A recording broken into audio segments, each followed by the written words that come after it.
अपने ईसाई लोग जो हैं वो तो अपने वहां जाके क्या बोलते, चर्च जाके शराब चढ़ाते हैं अपने देवता को।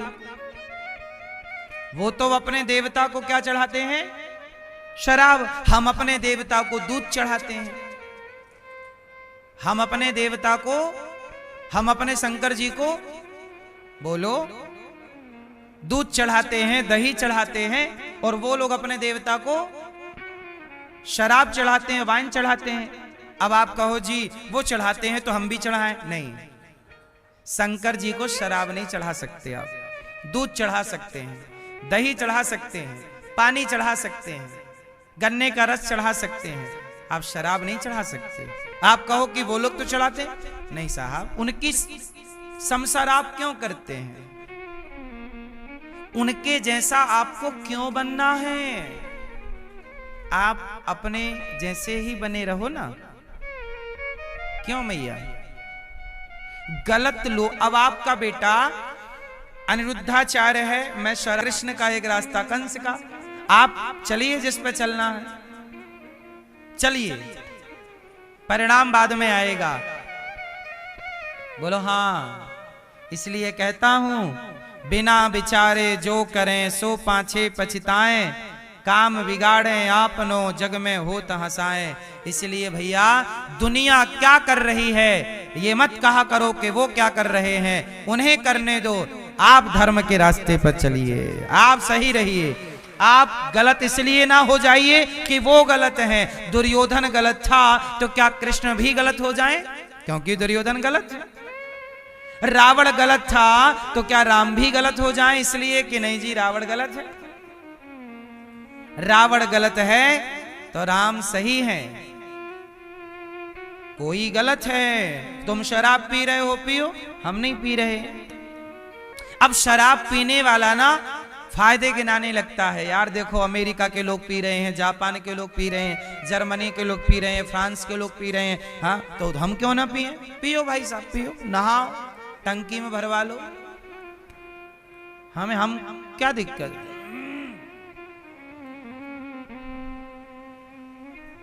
क्यों भैया? दुनिया कर रही है तो तुम भी करोगे। दुनिया चूल्हे में जा रही है, तुम भी जाओगे। क्यों भैया बता, हम सही कह रहे हैं गलत कह रहे हैं? जो दुनिया करती है वो हमें करना चाहिए क्या? नहीं, जो सही है वो आप करें, और इतना मजबूती से करें कि आपकी तरह दुनिया करना चाहे। वाह, हम भी ऐसी सही करेंगे। भगवान कृष्ण ने वही किया जो सही था।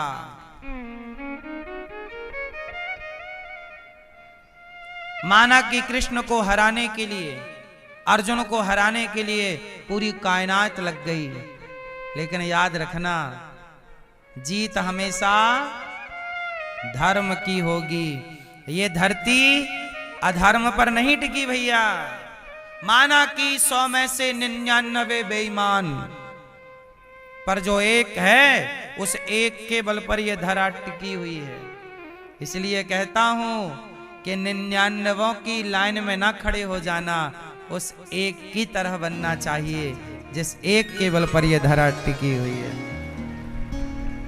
बोलो हाँ। दशरथ जी मर गए, प्राण जाए पर वचन नहीं। धर्म के लिए मर गए, प्राणों की आहुति लगा दी। वचन दिया था कैकेयी को 2 वरदान देंगे, मांग, प्राण ही मांग लिए उसने। हमने आपसे कहा मांगो, जो मांगना है दूंगा। आपने कहा चलो अपने प्राण दे दो। दशरथ जी ने दे दिए। दशरथ जी के प्राण तो राम हैं, राम ही मांग लिया 14 साल के लिए। विदा, तो अब तुम्हारे बिना क्या जिए राम, अब मर जाएंगे। ऐसा सनातन है साहब। सनातन संस्कृति को जरा जानिए, जरा अध्ययन करिए, पढ़िए, और दुनिया के भटकावे और बहकावे में ना चलिए। विश्वोत्पत्त्यादि हेतवे तापत्रय विनाशाय श्री कृष्णाय वयम नुमः। तापत्रय, 3 तरह के दुख होते हैं धरती पर। दैहिक दैविक भौतिक। जो व्यक्ति भगवान के आश्रित है उसे कोई दुख नहीं है। अभी हम भागवत जी में पढ़ रहे थे कि जिसके चित्त में भक्ति बैठ गई। कौन बैठ गया? जिनके हृदय में सच्ची भक्ति है,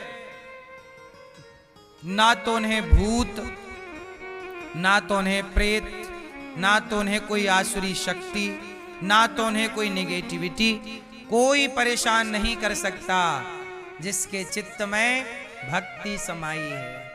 हिरण्यकश्यपु ने लाख प्रयास किए प्रहलाद को उखाड़ फेंकने का, प्रहलाद जी को मारने का लाख प्रयास किसने किया? हिरण्यकश्यपु ने। परंतु क्या प्रहलाद को मार पाए? खुद के पिता क्यों नहीं मार पाए? क्योंकि प्रहलाद जी के हृदय में कौन है? भक्ति है। कौन है? होलिका लेकर बैठ गई, जला दूंगी तुझे, जला दो बुआ। लगा ली आग जलाने के लिए, होलिका ही जल गई, प्रहलाद का बाल भी बांका ना हुआ। क्यों? क्योंकि भीतर कौन बैठा है? भक्ति। और जिसके भीतर भक्ति है उसी के भीतर भगवान है, फिर कोई क्या बिगाड़े। इसलिए कहता हूं कि जीवन में भक्ति को धारण करो। भक्ति सबसे श्रेष्ठ है, सारे दुखों से बचाने वाले भगवान है। भक्ति। भक्त के जीवन में क्या दुख है बताओ? और सच बताएं, जिसके जीवन में दुख है वो भक्त नहीं। भक्त कौन है? जिसके जीवन में दुख ही ना हो। अब आप लोग क्या कहते हैं, महाराज जी हम तो बहुत भक्ति करते हैं, हमारे जीवन में तो बड़ा संकट है। जो भक्ति नहीं करता वो बड़ा सुखी दिख रहा है आज के युग में। जो पूजा पाठ नहीं कर रहा वो अमीर है, और जो भक्त है वो गरीब है, बेचारा परेशान। और ऐसा सवाल आप लोग करते हैं, पर ये प्रश्न ही गलत है। कैसे? आओ सही मुद्दे की बात करते हैं। सच बताओ, सुदामा जी दुखी थे या नहीं? उत्तर दो, बोलो हां या ना। मैया, ओ प्यारी मैया,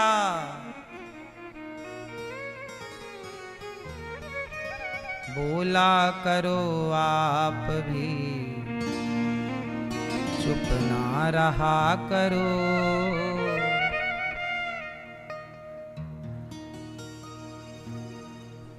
सुदामा जी दुखी थे कि नहीं? जोर से, जोर से।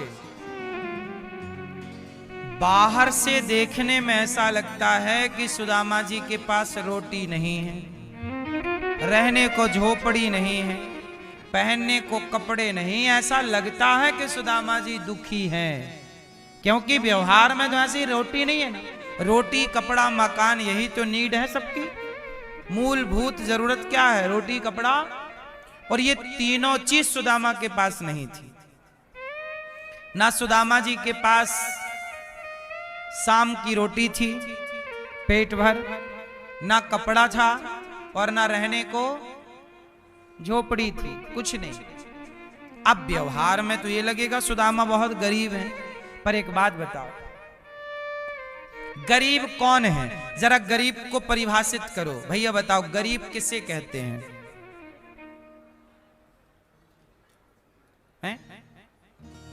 जिसके पास कुछ नहीं है। तो साधु संतों के पास भी तो कुछ नहीं है, तो क्या वो गरीब माने जाएंगे? कितने साधु संत कपड़े भी नहीं पहनते। नागा साधु, नागा साधु देखा ना? नागा साधु है, कुछ भी नहीं। ऐसे ऐसे लोग हैं कि करोड़ देने को तैयार है, महाराज जी ले लो, वो लेते ही नहीं, हमें नहीं चाहिए। बोलो हाँ। अब बताओ, वो गरीब हैं जिनको करोड़ देने के लिए लोग खड़े हैं, लो गुरुजी 1 करोड़ रुपया ले लो, पर गुरुजी बोले हम करेंगे क्या, हम तो कपड़ा भी नहीं, मस्त भगवान के चिंतन में पेड़ की छांव में बैठते हैं, मस्त रहे। अब बताओ वो गरीब हैं? गरीब की परिभाषा बताइए, गरीबी की परिभाषा क्या है? गरीब किसे कहते हैं? गरीबी की परिभाषा।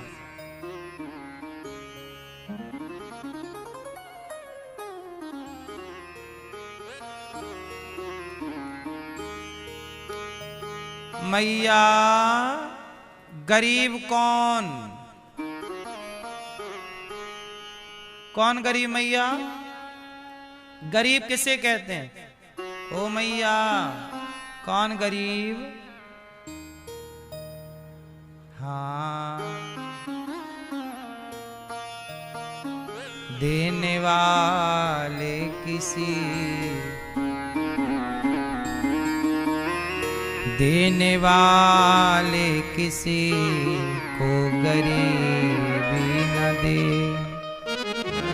जान ले ले मगर बदनसीबी न दे। गरीबी किसे? आओ बताता हूं। सुदामा जी गरीब नहीं थे। क्यों? गरीब कौन है?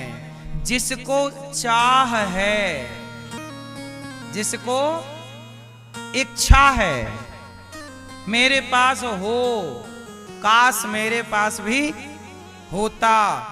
जिसके अंदर इच्छाएं हैं। आप करोड़पति हैं पर इच्छाएं तो आपकी और हैं, आप गरीब हैं। लेकिन जिसके अंदर कोई इच्छा ही नहीं है, फुटपाथ पे पड़े हैं संत जी, 1 करोड़ रुपया लेके खड़े हैं, बगल में एक भक्त बोले ले लो, नहीं जा, हम तो यही आनंद है। अब बताओ वो कोई गरीब है? गरीब वो हैं जिनकी इच्छाएं हैं। सुदामा की तो इच्छा ही नहीं थी।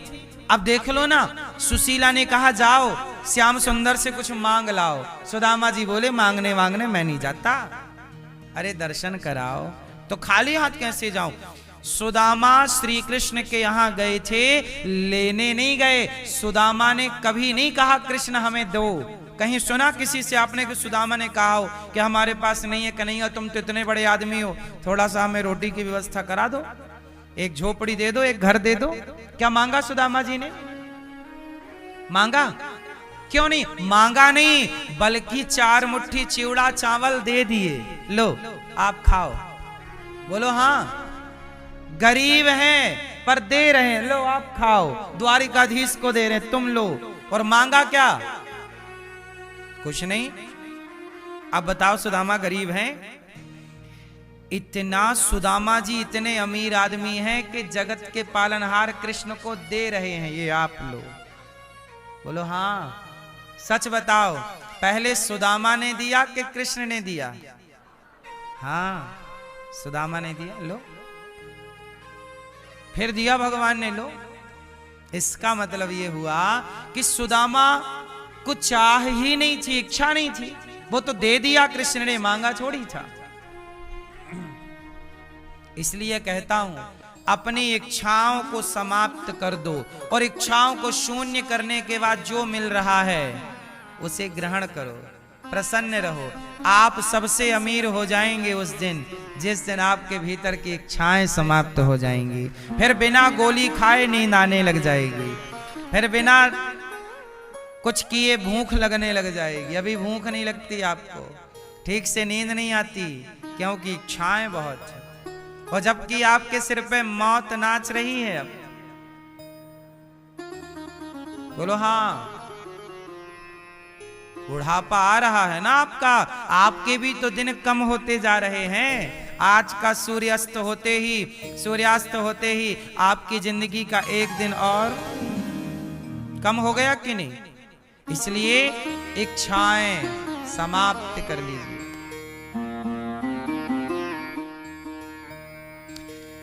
बुद्ध, भगवान बुद्ध जो थे वो भिक्षा लेते थे, भिक्षाम देही, पर उतनी ही भिक्षा लेते थे जितने की जरूरत थी। लोग तैयार थे कि ये ले लो वो ले लो, नहीं। अब बताओ, उनके पास नहीं है और दे रहे हैं तो ले भी नहीं रहे, उतना ही ले रहे हैं। आज का पेट भर लूं, अरे कल के लिए रख लो। नहीं नहीं नहीं नहीं। क्या चिड़िया को कल की चिंता है? बोलो, क्या सांप को कल की चिंता है? क्या मछली को कल की चिंता है? बोलो हाँ। हाथी को कल की चिंता है, शेर को कल की चिंता है, चींटी को कल की चिंता है। 84 लाख योनियां देख लो, कल की चिंता केवल मनुष्य को है, और परेशान भी मनुष्य है। कल की चिंता चिड़िया को नहीं है, इसलिए आज बिंदास घोंसले में बैठ के आनंद से रह रही है। कल फिर फुर्र से उड़ जाएगी। किसी ने कहा चिड़िया कल के लिए भी दाना क्यों नहीं इकट्ठा कर लेती? चिड़िया बोली पागल हो क्या? जिस परमात्मा ने आज पेट भर दिया है वही कल भी पेट भर देगा। परेशान क्यों होना कल के लिए? कल किसने देखा है? कल किसने देखा है? आज हम खोए क्यों? और जिन घड़ियों में हंस सकते हैं उन घड़ियों में रोए क्यों? गाए जा खुशी के तराने, ठंडी आहें भरना क्या? मौत आएगी तो मर भी लेंगे, मौत से पहले मरना क्या? लिखा मुकद्दर में मिटता नहीं आंसू बहाने से, लिखा किस्मत में मिटता नहीं आंसू बहाने से। जो होनी है वो होके रहेगी किसी बहाने से।